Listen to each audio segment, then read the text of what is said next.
زیادہ ہمارے فرشتے زیادہ قریب بیٹھے ہوتے ہیں تم سے بھی، تمہیں نظر نہیں آتے. کہا جاتا ہے کوئی دم جھاڑ کرنے والا، کوئی خون پھاک کرنے والا، کوئی واپس لوٹانے والا. فلولا ان کنتم غیر مدینین ترجعونها ان کنتم صادقین. چیلنج کے طور پر اگر تمہیں نہیں اللہ کے قوانین و ضوابط پسند، اس جانے والے کو روک لو نا. یہ تمہارا عزیز ہے، تمہارا پیارا ہے، تمہارا محبوب ہے، باپ ہے، ماں ہے، بیٹا ہے، بھائی ہے، آدھا ہے، ادنا ہے. اگر تمہیں اللہ کے قوانین و ضوابط پسند نہیں تو اس کو روکو. ترجعونها ان کنتم صادقین. کوئی نہیں لوٹا سکتا. تو یہاں تک کہ جب وہ وقت آ جاتا ہے اچانک، اور قیامت کا باقی اچانک، موت کا باقی عموماً موت اچانک آ جاتی ہے. پرسوں کی بات ہے، بدھ کے روز صبح ہمارے جماعت کوئی نہیں جانتا قیامت کب آئے گی، کوئی نہیں جانتا. لیکن قیامت بھی ضرور آئے گی، موت بھی ضرور آتی ہے، ہر ایک کو آتی ہے. قالوا یا حسرتنا علی ما فرطنا فیہا. اس وقت پھر افسوس کرتا ہے انسان، ہائے افسوس جو میں نے کوتاہی کی اللہ کے حکموں کو ماننے میں، رسول اللہ کی اتباع و اطاعت کرنے میں، شریعت کے قوانین کی پابندی کرنے میں، پڑوسیوں کے حقوق ادا کرنے میں، اللہ کی عبادت ادا کرنے میں، جو ذمہ داریاں میرے اوپر عائد کی گئی تھی ان کو نبھانے میں میں نے بڑی کوتاہی کی. بڑا افسوس کرے گا، لیکن اس وقت افسوس کا لینے کا فائدہ کچھ نہیں ہوگا، بس محنت کرتا ہوگا. فرمایا وَهُمْ يَحْمِلُونَ أَوْزَارَهُمْ عَلَىٰ ظُهُورِهِمْ. اور وہ اپنے اعمال کا بوجھ، جتنے بھی برے عمل ہوں گے ان کا بوجھ اٹھائے ہوئے ہوں گے اپنے کندھوں پر. وہ سارے کے سارے گناہ، وہ ساری نافرمانیاں، وہ ساری معصیتیں. فرمایا وَهُمْ يَحْمِلُونَ أَوْزَارَهُمْ عَلَىٰ ظُهُورِهِمْ. اور وہ اپنے گناہوں کا بوجھ اپنے کندھوں پر اٹھائے ہوئے ہوں گے. أَلَا سَاءَ مَا يَزِرُونَ. خبردار بے شک وہ برا بوجھ ہوگا جو وہ اٹھائے ہوئے ہوں گے. قرآن کریم میں بھی تذکرہ ہے اور رسول اللہ صلی اللہ علیہ وسلم نے بھی ارشاد فرمایا لِكُلِّ غَادِرٍ لِوَاءٌ يَوْمَ الْقِيَامَةِ. ہر فرار کرنے والے کے لیے ایک جھنڈا ہوگا قیامت کے دن. اور اسی طرح ایک چور کے لیے فرمایا خیانت کرنے والے جو بھی خیانت کریں گے، جو بھی چوری کریں گے، وہ اپنے کندھے پر اٹھا کر لے کر آئیں گے. اگر کسی نے کسی کا فرمایا رسول اللہ صلی اللہ علیہ وسلم نے اونٹ چرایا ہے تو وہ اونٹ کندھے پر اٹھایا ہوگا اور وہ آواز نکالنا ہوگا. بیل چرایا وہ آواز نکالنا ہوگا. بھیڑ بکری چرائی وہ اپنے کندھے پر اٹھا کر لے کر آئے گا. سونا چاندی یا دوسری کوئی چیز ہوگی وہ بھی جو چرایا ہے، جو خیانت کی ہے، وہ سارا کا سارا اپنے کندھے پر اٹھا کر لے کر آئے گے. اس لیے فرمایا خبردار نہیں، وہ برا ہے وہ بوجھ جو اٹھا کر لے کر پائے گے. وَمَا الْحَيَاةُ الدُّنْيَا إِلَّا لَعِبٌ وَلَهْوٌ. دنیا میں زندگی کیا ہے؟ ایک کھیل تماشا ہے. اللہ کے یہاں اس کی حیثیت اتنی ہی ہے جس طرح ایک کھیل تماشے کے لیے انسان تھوڑی دیر کے لیے چلا جاتا ہے، چند گھنٹے اس کے وہاں گزر جاتے ہیں.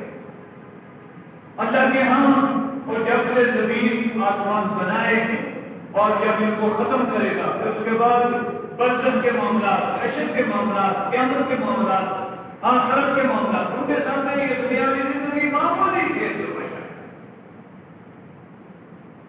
اللہ تعالیٰ نے قرآن کریم میں ارشاد فرمایا قیامت کے دن پوچھا جائے گا ان سے قَالَ كَمْ لَبِثْتُمْ فِي الْأَرْضِ عَدَدَ سِنِينَ قَالُوا لَبِثْنَا يَوْمًا أَوْ بَعْضَ يَوْمٍ فَاسْأَلِ الْعَادِّينَ قَالَ إِن لَبِثْتُمْ إِلَّا قَلِيلًا لَوْ أَنَّكُمْ كُنتُمْ تَعْلَمُونَ. اللہ پوچھے گا کم لبثتم فی الارض عدد سنین، دنیا میں کتنے سال رہے ہو؟ اگر کوئی 1000 سال دیجیے. انبیاء سابقین کی امتوں کے بارے میں، عمروں کے بارے میں جو تاریخی روایات میں تذکرہ ملتا ہے، میرے معلومات کے مطابق سب سے زیادہ لمبی عمر کا تذکرہ 2200 سال کا ملتا ہے. 1800 سال حضرت نوح علیہ السلام کا تذکرہ خود قرآن کہتا ہے فَقَدْ سَفِينَ الْفَسَنَةِ إِلَّا 50 عَامًا، 950 سال بعد التدرین کے دوران نوح علیہ السلام نے گزارے. لمبی عمر میں پا کر گیا ہوگا، وہاں پوچھا جائے گا کم لبثتم فی الارض عدد سنین، کتنا عرصہ دنیا میں رہے؟ قالوا لبثنا یوما او بعض یوم، کہیں گے ہم ایک دن رہے یا آدھا دن رہے۔ اس بڑے دن کے مقابلے میں، اس قیامت کی ہولناکیوں کے مقابلے میں یہاں کا ٹائم گزرا ہوا بہت معمولی نظر آئے گا۔ قال كم لبثتم في الارض عدد سنين قالوا لبثنا يوما او بعض يوم، کہیں گے ہم ایک دن رہے آدھا دن رہے۔ فصل العادین، گننے والوں سے، شمار کرنے والوں سے معلوم کرو، ہم نے تو شمار ہی نہیں کیا، ہم نے تو بیان نہیں کیا تھا۔ قال ان لبثتم الا قليلا لو انكم كنتم تعلمون، اللہ فرمائے گا ہاں رہے تو تم کو تھوڑے، لیکن کاش کہ تمہیں پتا ہوتا کہ کتنا عرصہ رہے۔ وما الحیات الدنیا الا لعب ولهو، یہ دنیا کی زندگی معمولی کھیل تماشا ہے، کوئی بڑی حیثیت نہیں ہے۔ نہ اس پر زیادہ انسان کو اس کو ترجیح نہیں دینی، اس کو سنوارنے کے لیے، جسم کو سنوارنے کے لیے، اس کے آرام پہنچانے کے لیے، زیب و زینت کے لیے اور عیش و عشرت کے لیے ساری توجہ، سارا زور، ساری محنت صرف نہیں کرنی۔ یہ ساری توجہ اس آخرت کے لیے ہونی چاہیے جو ابد الآباد ہے، ہمیشہ ہمیشہ ہے، جو نہ ختم ہونے والی ہے۔ عرضی صبح سورج ادھر سے نکلا، سایہ ادھر تھا، اب سورج درمیان میں آ گیا، سایہ کلوز ہو کر یہاں رہ گیا، تھوڑی دیر بعد سورج آگے بڑھے گا تو سایہ پیچھے کی طرف چلا گیا۔ بس یہی حیثیت ہے، اتنا ہی سارا مسئلہ ہے، اتنا ہی سارا مسئلہ ہے۔ کل بچے، آج جوان، کل بوڑھے، اور پھر کل نفس ذائقۃ الموت۔ وما الحیات الدنیا الا لعب ولهو وللدار الآخرۃ خیر للذین، اور آخرت کا گھر خیر بہتر ہے۔ دوسری جگہ فرمایا بل تؤثرون الحیات الدنیا، تمہاری حالت یہ ہے کہ تم ترجیح دیتے ہو، پسند کرتے ہو دنیاوی زندگی، والآخرۃ خیر وابقیٰ، اور آخرت بہت بہتر ہے اور بہت باقی رہنے والی ہے۔ فرمایا ولدار الآخرۃ خیر للذین یتقون، اور آخرت کا گھر بہتر ہے ان لوگوں کے لیے جو تقوی اختیار کرتے ہیں، پرہیزگاری کرتے ہیں، پرہیز کی زندگی گزارتے ہیں۔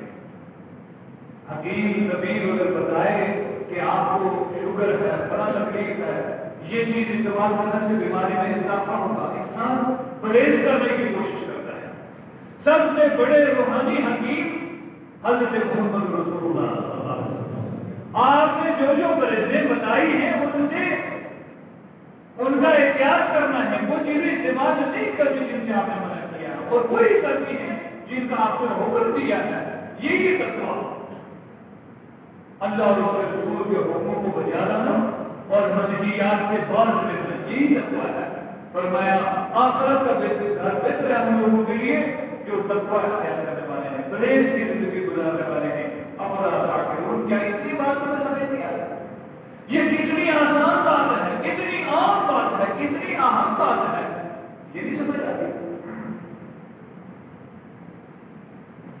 ترمذی شریف کی روایت ہے، اللہ کے رسول صلی اللہ علیہ وسلم کو بڑی تکلیف ہوئی اس بات پر۔ ابو جہل نے ایک بات کہی، کہا ہم آپ کو جھوٹا نہیں کہہ سکتے، لیکن جو کچھ پیغام آپ لائیں گے، جو تعلیم آپ پیش کرتے ہیں، جو دعوت آپ پیش کرتے ہیں، ہم اس کو تسلیم نہیں کریں گے۔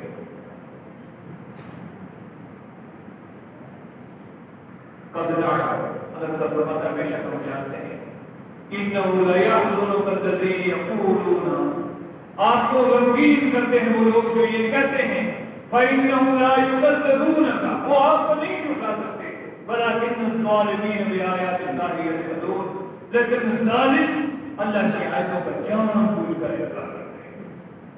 یعنی یہ ماننے کے باوجود کہ آپ سچے ہیں، یہ ماننے کے باوجود کہ آپ امین ہیں، یہ ماننے کے باوجود کہ آپ جو کچھ فرما رہے ہیں یہ سچ ہے، لیکن اللہ کی آیتوں کا جان بوجھ کر انکار کرتے ہیں، کتنی بڑی بات تھی۔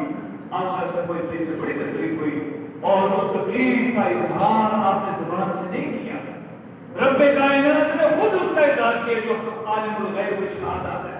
اللہ نے فرمایا قد نعلم، بے شک ہم جانتے ہیں، انہ لیحزنک الذی یقولون، بے شک آپ کو غمگین کرتے ہیں وہ لوگ جو یہ کہتے ہیں فإنہم لا یکذبونک، وہ آپ کو نہیں جھٹلاتے، ولکن الظالمین بآیات اللہ یجحدون، لیکن ظالم جان بوجھ کر اللہ کی آیتوں کا انکار کرتے ہیں. رسول اللہ صلی اللہ علیہ وسلم کا مقام اور شان بڑی بلند ہے.